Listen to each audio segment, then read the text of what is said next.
Let me show you guys how I find fish here on Hearts Lake. As you guys can tell, I had just launched and we are working our way out towards the deeper section of the lake, and already we can see that we have fish on my side scan, which is right there, white specks of rice on the right side, around 40 to 50 feet or 40 50 yards to our right. There's fishes there. Might not necessarily be crappie, could be yellow perch, could be brim, but the only way that you're gonna find out is when you cast into them, and hopefully you get one to bite, and then you can, you know, see exactly what type of fish they are. So normally this is what I do, guys. Working my way out towards the deeper section of the lake, and I'm watching my graphs to make sure if I could see a deep big school of fish. And when I do, that gives me an idea of how to approach them, what to use, and things of that nature. So let's see here. Let's see if we can see some more fish. As y'all can see there on the side scan, we have a few fish here. Right there, the white specks right there, right there, right there. So we're just trolling out slowly.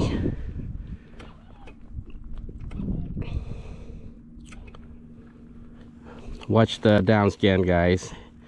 The minute we have fish, you will see a bunch of dots, white dots.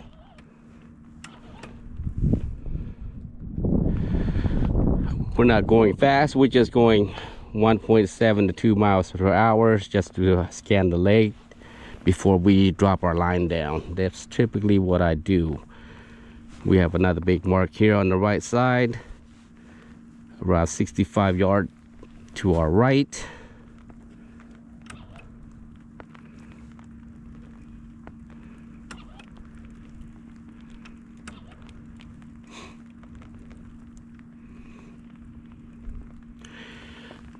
Weather Channel lied to me again today, guys.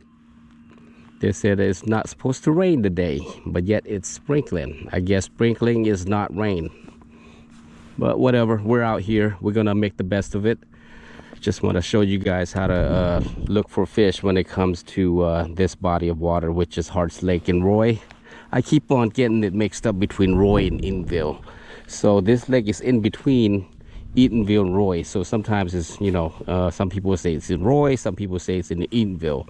So it is what it is. All right, y'all. Focus on my down scan right there. You see these dots right there? 1, 2, 3, 4.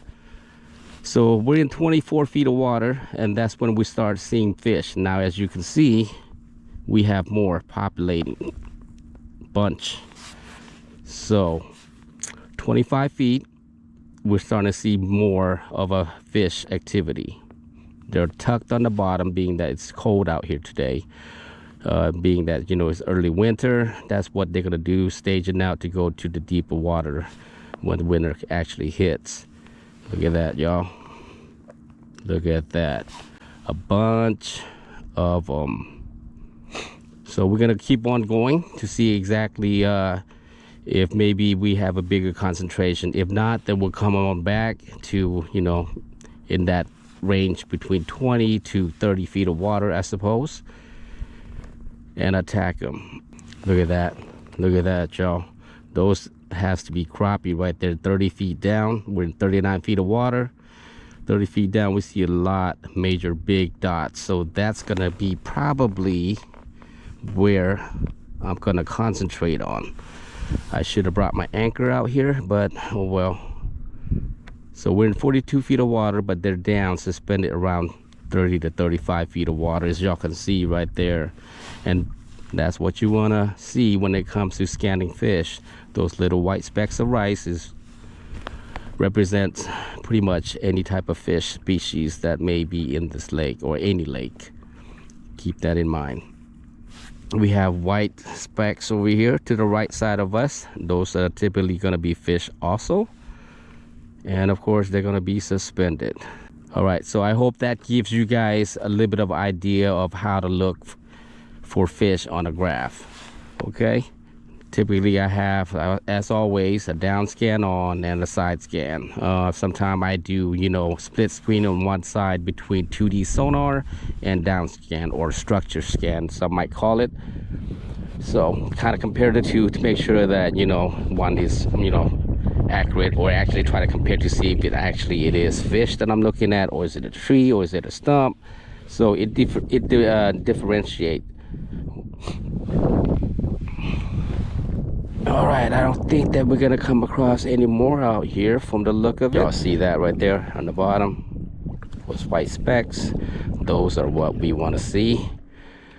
There's 4, 5, 6 of them right there. We want to see more of a school, not so much individual. Now sometimes those 4 or 5 individuals might be the big fish that we're looking for. Sometimes, you know, those little small, that big school that you see is going to have mixture of small fish and big fish together. 27 feet, 30 feet, nothing in this area. So it's actually a good thing, because that'll tell you guys I'm in a different section of the lake, and this section of the lake right here, they're not in that depth zone that we see them at. As far as when we first launched, we went straight out towards the deep water, and that's when we start seeing fish. I'm a little bit to the right side of the boat ramp right now, probably around 100 yards or so, and in this area right here there is no fish. Goes to show that with a very usable graph, or good graph, it will help you not spend so much time on a body of water that doesn't have any fish. Okay, let's speed it up a little bit. We are at 26 feet of water, different section of the lake, and we're seeing fish activity on the bottom in 25 to 27 feet of water. Now what I could do is mark it on my graph, on my GPS, pinpoint it, put a wave mark on it, and come back to it.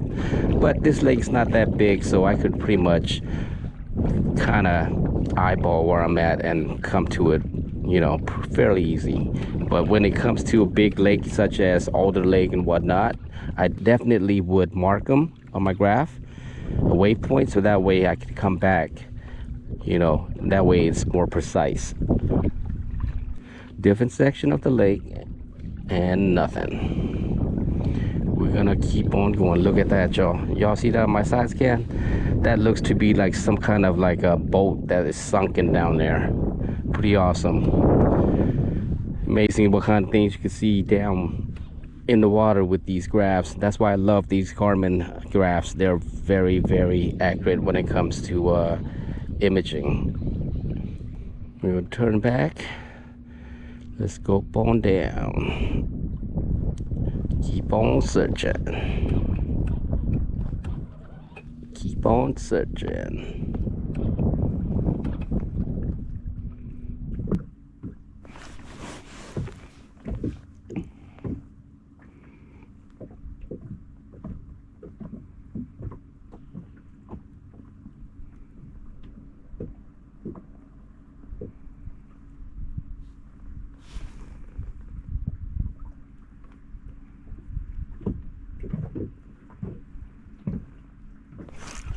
There we go. What is this? What is this, y'all? Look at that. Our first one of the day. Is he 9-inch? Let's see. He's almost 9.5, y'all. Actually, yeah, 9 1/4.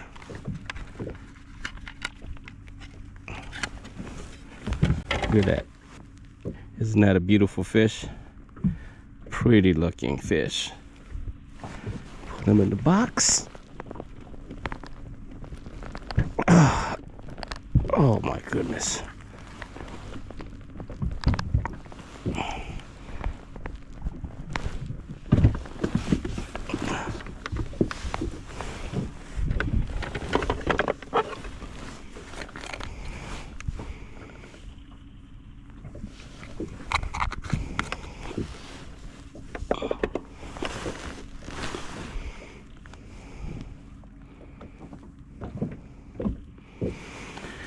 And let's drop her back down there.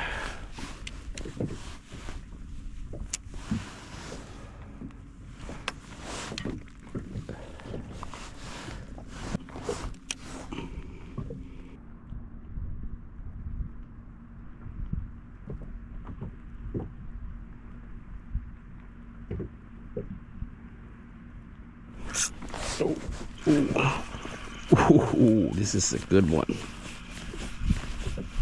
Oh, yes. Yes, sir. Y'all see it? Y'all see it? Oh, he took this. He inhaled this right here, y'all.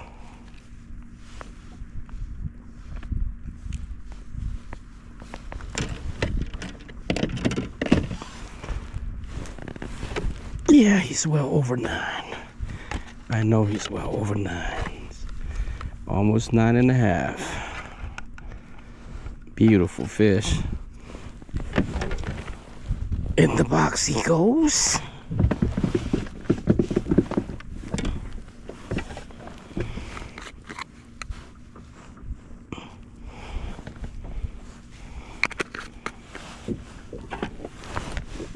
Oh, we still got a jig. All right, nib it.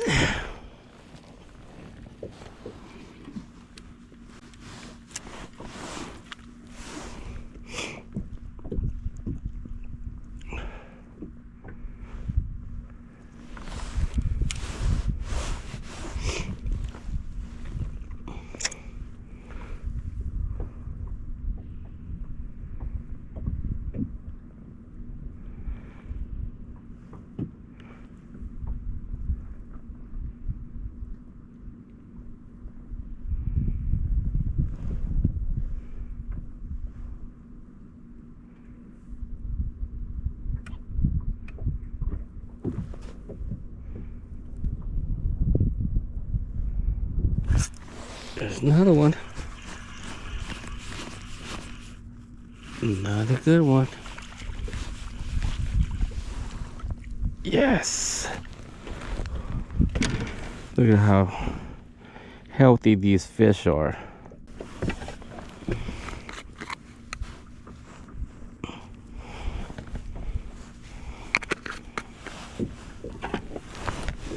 Oh, we still got a jig. All right, nib it.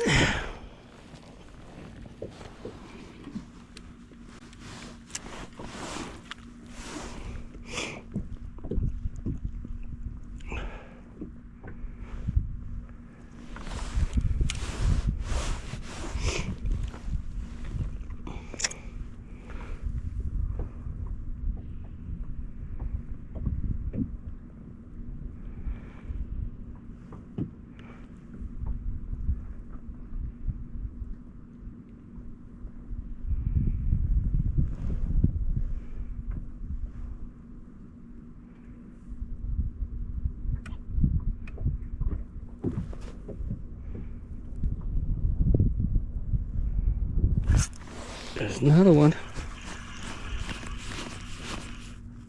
Another good one. Yes.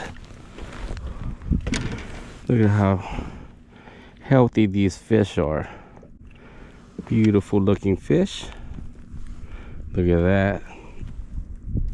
They're pretty looking fish, aren't they? Yeah, he's well over 9. But, yep, he's almost 9.75. He's a good keeper. This is good eating size right here, y'all. I can't get over how pretty these fish are. Look at them. They are gorgeous looking fish.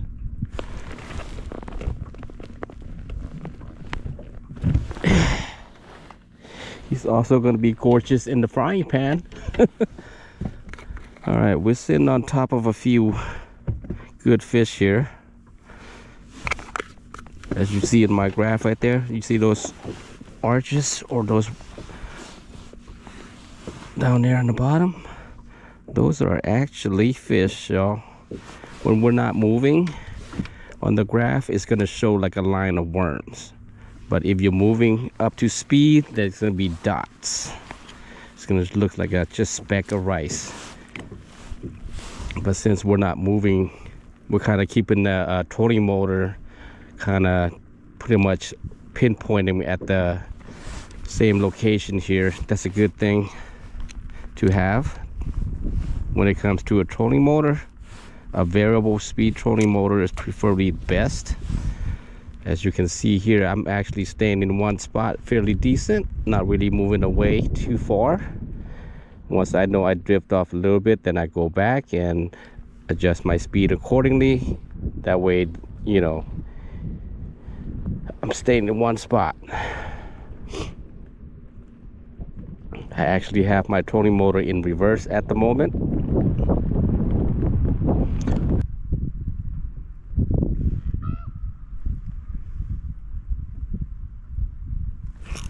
There we go.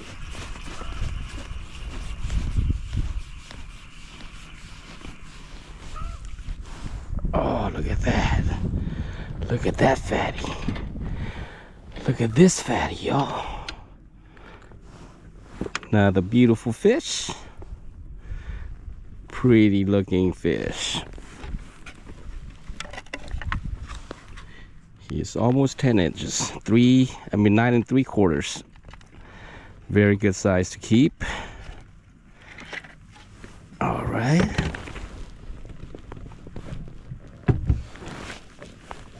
In the box he goes.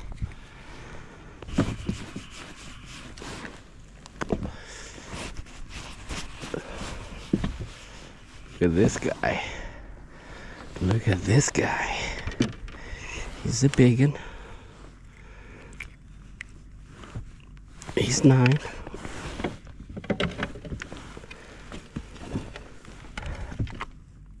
Oh, no, he's not. Almost, not quite. Not quite.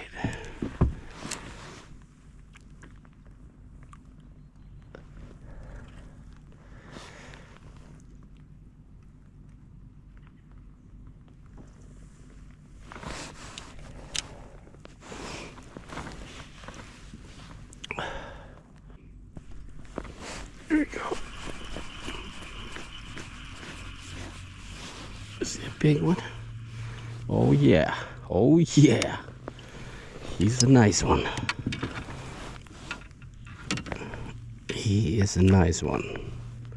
Let's see how heavy. Let's see how long he is. He is 9.5, y'all. 9.5. Another beautiful fish.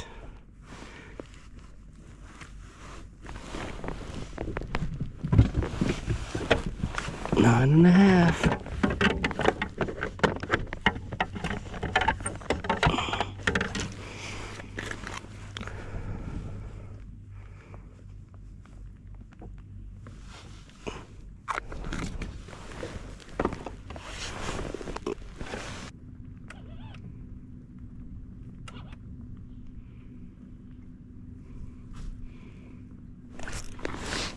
Go.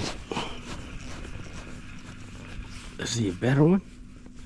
Oh yeah. Oh yeah. He's definitely a 10-incher. Yeah. That's what I'm talking about. 10-incher. Let's see if I'm right. Yes, sir. Right at 10, y'all. 10-incher. Nice. Our first 10-incher of the day. Look at how beautiful he looks. I love it when they flare up like that. It makes them look really, really beautiful. I love these fish. I love these fish.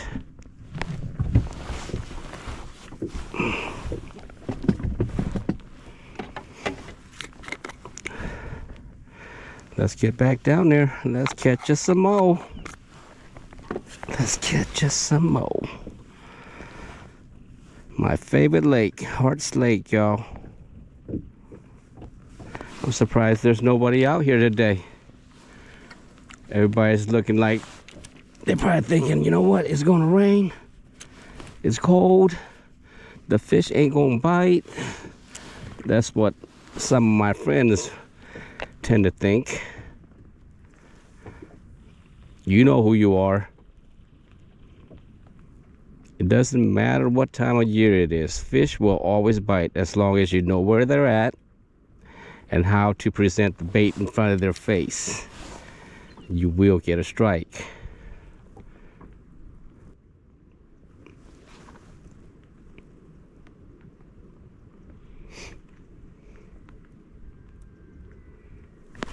Here we go.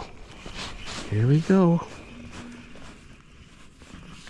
Another nice one. Yes.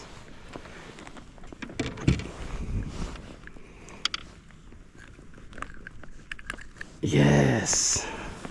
Another 9-incher. There you go. You see it. 9 1/4. All day.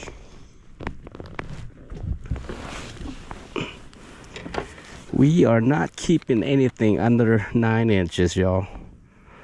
It has to be 9 inches and up. This lake really doesn't have no minimum size limit and no limit as far as daily limit goes. You can keep as much as you like. Doesn't matter if it's 6-inch, 9-inch. If you feel like you want to eat them, you can keep them. I personally only keep 9 inches and up.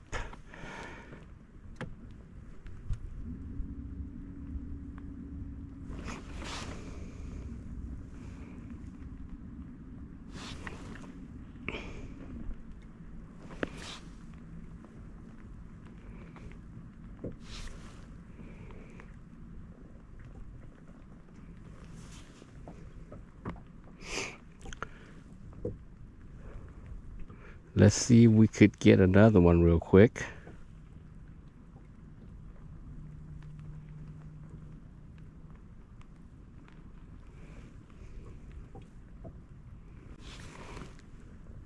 There we go. Oh, he came off.